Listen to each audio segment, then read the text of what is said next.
Shortly after Christmas 1979, Canadian couple Cyril and Betty Belshaw, both in their late 50s and on holiday in Crans-Montana, Switzerland, decided on a spontaneous trip to Paris, a drive of around 8 hours by car.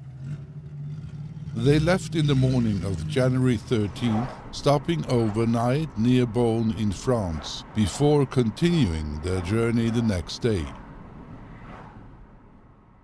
Early Sunday evening they arrived in Paris, checked into the hotel and enjoyed a quiet dinner in their room before retiring early, exhausted from the long drive.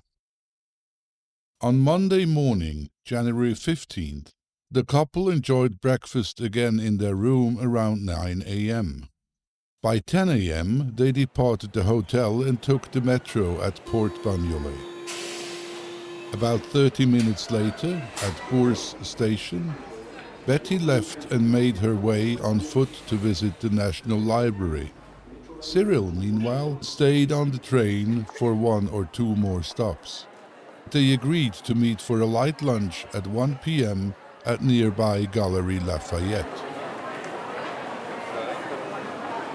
At the arranged time, Cyril waited for his wife a short while outside the café, then went inside and sat down at the table.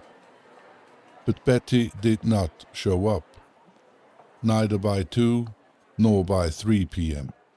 He walked to the National Library, but found no trace of Betty. And as afternoon morphed into evening, he returned to the hotel, asked the staff and concierge if they had perchance seen his wife. They had not. Increasingly distraught, Cyril went to the police to report Betty's disappearance.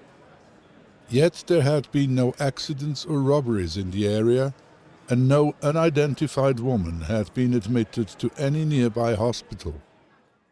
With no leads to pursue, he was told there was little to do but wait until morning. At first light, Cyril rushed to the Canadian consulate and officially declared his wife missing.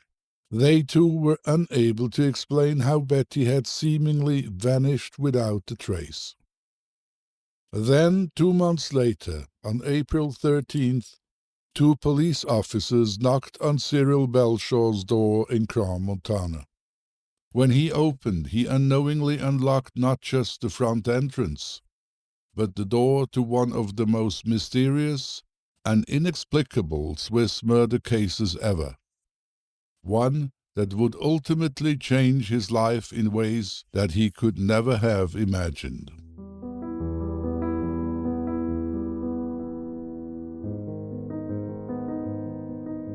Tune into A Lady Vanishes, Episode 1 of the Belshaw case, the new and puzzling story about the murder of Mrs. Belshaw, as part of the Swiss Murder Mysteries podcast series. Researched, written and hosted by me, Rudolph Isler. Coming soon to any audio device near you. Available on Apple Podcast, Spotify, or most any platform of your preference.